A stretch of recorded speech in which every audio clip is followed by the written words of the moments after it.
Hi hello ನಮಸ್ಕಾರ welcome back to Coorg life. ಪ್ರತಿದಿನ ನಾವು ಮಾಡುವಂಥ ಅಡುಗೆಗಳು ಹೇಗಿರಬೇಕು ಹೇಳಿ? ಸುಲಭವಾಗಿರಬೇಕು, ಆರೋಗ್ಯಕರವಾಗಿರಬೇಕು, ಹಾಗೆ ಆಯಾ ಕಾಲಕ್ಕೆ ಸಿಗುವಂಥ ತರಕಾರಿಗಳನ್ನು ಉಪಯೋಗಿಸಿ ಅಡುಗೆಗಳನ್ನು ಮಾಡಿಕೊಂಡ್ರೆ ಎಷ್ಟು ಚೆನ್ನಾಗಿರುತ್ತೆ ಅಲ್ವಾ? ಪ್ರತಿದಿನ ಹೊಸ ರುಚಿಯನ್ನು ಹಾಗೆ ಹೊಸತನವನ್ನು ಕಾಣ್ಬೋದು. ಹಾಗಾಗಿ ನಾನಿವತ್ತು ಮಳೆಗಾಲದಲ್ಲಿ ಸಿಗುವಂಥ ಅಂಬಟೆಕಾಯನ್ನು ಉಪಯೋಗಿಸಿ ಒಂದು ರೆಸಿಪಿಯನ್ನು ಮಾಡ್ತಾಯಿದ್ದೀನಿ. ನಾನು ಮಾಡ್ತಾ ಇರೋದು ಅಂಬಟೆಕಾಯಿ ಗೊಜ್ಜು. ಸಾಮಾನ್ಯವಾಗಿ ಅಂಬಟೆಕಾಯಿನ ಉಪಯೋಗಿಸಿ ಉಪ್ಪಿನಕಾಯಿನ ಮಾಡ್ಕೊಳ್ತೀವಿ, ಆದರೆ ಗೊಜ್ಜನ್ನು ಹೇಗೆ ಮಾಡೋದು ಅಂತ ಯೋಚನೆ ಮಾಡ್ತಾ ಇದ್ದೀರಾ? ಹಾಗಾದರೆ ತಡ ಮಾಡದೆ ಇವತ್ತಿನ ಈ ರೆಸಿಪಿಯನ್ನು ಮಾಡೋದು ಹೇಗೆ ಅಂತ ನೋಡೋಣ ಬನ್ನಿ. ಇಲ್ಲಿ ನಾನು 1/4 kg ಮಿಡಿ ಅಂಬಟೆಕಾಯಿನ ತಗೊಂಡಿದ್ದೀನಿ. ಇದನ್ನು ಚೆನ್ನಾಗಿ ವಾಶ್ ಮಾಡಿ ಈ ರೀತಿ 2 ಭಾಗವಾಗಿ ಕಟ್ ಮಾಡ್ಕೊಳ್ತಾ ಇದ್ದೀನಿ. ಹಾಗೆ ಎಲ್ಲವನ್ನು ಇದೇ ರೀತಿ ಕಟ್ ಮಾಡಿ ತಗೊಂಡಿದ್ದೀನಿ. ಹಾಗೆ ನಾನಿಲ್ಲಿ ಬರ್ತಿರೋ ಅಂಬಟೆಕಾಯಿನ ತಗೊಂಡಿಲ್ಲ, ಎಳೆಯದಾಗಿರುವ ಅಥವಾ ಮಿಡಿ ಅಂಬಟೆಕಾಯಿ ಏನಿದೆ ಇದನ್ನು ತಗೊಂಡು ಮಾಡ್ಕೊಳ್ತಾ ಇದ್ದೀನಿ. ಈಗ ಇದಕ್ಕೆ ಅರ್ಧ ಟೀ ಸ್ಪೂನಷ್ಟು ಅರಿಶಿನ ಪುಡಿಯನ್ನು ಹಾಗೆ ರುಚಿಗೆ ಬೇಕಾಗುವಷ್ಟು ಉಪ್ಪನ್ನು ಹಾಕ್ಕೊಂಡು ಬೇಯೋದಕ್ಕೆ 1 ಕಪ್ನಷ್ಟು ನೀರನ್ನು ಸೇರಿಸಿ ಲಿಡ್ ಕ್ಲೋಸ್ ಮಾಡಿ ಇದನ್ನು ಬೇಯಿಸ್ಕೊಳ್ತೀನಿ.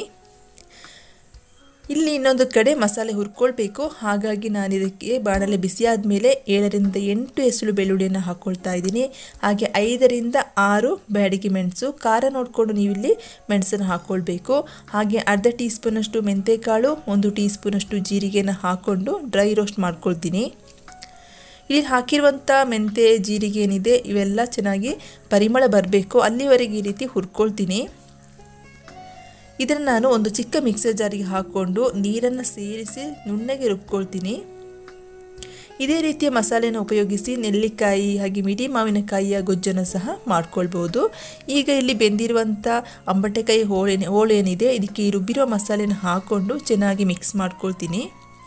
ಇಲ್ಲಿ ಅಂಬಟೆಕಾಯಿ ಚೆನ್ನಾಗಿ ಬೆಂದಿದೆ. ಮಿಡಿ ಅಂಬಟೆಕಾಯಿ ತಗೊಂಡಿರೋದ್ರಿಂದ ಒಂದು 5 ರಿಂದ 6 ನಿಮಿಷದಲ್ಲಿ ಚೆನ್ನಾಗಿ ಬೇಯುತ್ತೆ. ಇದನ್ನು ಈಗ ಚೆನ್ನಾಗಿ ಮಿಕ್ಸ್ ಮಾಡಿಕೊಂಡು ಇದಕ್ಕೆ ಗ್ರೇವಿ ಕನ್ಸಿಸ್ಟೆನ್ಸಿ ನೋಡಿಕೊಂಡು ಸ್ವಲ್ಪ ನೀರನ್ನು ಹಾಕ್ಕೊಳ್ತೀನಿ. ಇಲ್ಲಿ ಸ್ವಲ್ಪ ಕುದೀತಾ ಇದೆ ನೋಡಿ. ಈಗ ಇದಕ್ಕೆ ಸ್ವಲ್ಪ ಬೆಲ್ಲವನ್ನು ಹಾಕ್ಕೊಳ್ತೀನಿ. ನೀವು ಸಿಹಿ ನೋಡಿಕೊಂಡು ಬೆಲ್ಲವನ್ನು ಹಾಕ್ಕೊಳ್ಬೇಕಾಗುತ್ತೆ. ಈ ರೀತಿ ಚೆನ್ನಾಗಿ ಮಿಕ್ಸ್ ಮಾಡಿ ಇದನ್ನು ಲಿಡ್ ಕ್ಲೋಸ್ ಮಾಡಿ ಸ್ವಲ್ಪ ಹೊತ್ತು ಕುದಿಯೋದಕ್ಕೆ ಬಿಡ್ತೀನಿ.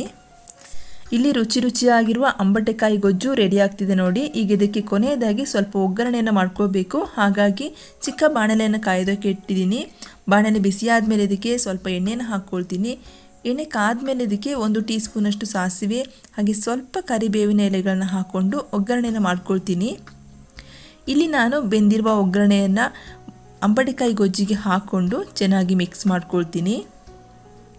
ಕೊನೆಯದಾಗಿ ಬಾಯಲ್ಲಿ ನೀರೂರಿಸುವ ಅಂಬಟೆಕಾಯಿ ಗೊಜ್ಜು ರೆಡಿಯಾಗಿದೆ ನೋಡಿ. ಯಾರಿಗೆಲ್ಲ ಊಟ ಸೇರಲ್ವೋ ಅಥವಾ ಖಾರವಾಗಿ ಏನಾದ್ರು ತಿನ್ನಬೇಕು ಅನಿಸಿದಾಗ ಈ ರೀತಿ ಊಟಕ್ಕೆ ಬಿಸಿ ಬಿಸಿ ಅನ್ನದ ಜೊತೆ ಈ ಒಂದು ರೆಸಿಪಿಯನ್ನು ಮಾಡಿ ನೋಡಿ, ತುಂಬಾ ರುಚಿಯಾಗಿರುತ್ತೆ. ನನಗಂತೂ ಮಳೆಗಾಲದ ಈ ಸೀಸನಲ್ ರೆಸಿಪಿ ಅಂದರೆ ತುಂಬಾ ಇಷ್ಟ. ನಿಮಗೂ ಇಷ್ಟನಾ? ಹಾಗಾದರೆ ಒಂದು ಲೈಕ್ ಮಾಡಿ, ನಿಮ್ಮ ಫ್ಯಾಮಿಲಿ ಆ್ಯಂಡ್ ಫ್ರೆಂಡ್ಸ್ ಜೊತೆ ಶೇರ್ ಮಾಡಿ. ಹಾಗೆ ಸಬ್ಸ್ಕ್ರೈಬ್ ಆಗದೆ ವಿಡಿಯೋ ನೋಡ್ತಾ ಇದ್ದರೆ ಪ್ಲೀಸ್ ಸಬ್ಸ್ಕ್ರೈಬ್ ಆಗಿ. ನಾಳೆ ಮತ್ತೊಂದು ರುಚಿಯಾದ ರೆಸಿಪಿಯೊಂದಿಗೆ ಮತ್ತೆ ಸಿಗ್ತೀನಿ. ವಿಡಿಯೋ ನೋಡಿದ್ದಕ್ಕಾಗಿ ಎಲ್ಲರಿಗೂ ಧನ್ಯವಾದಗಳು. Thank you for watching. Thank you.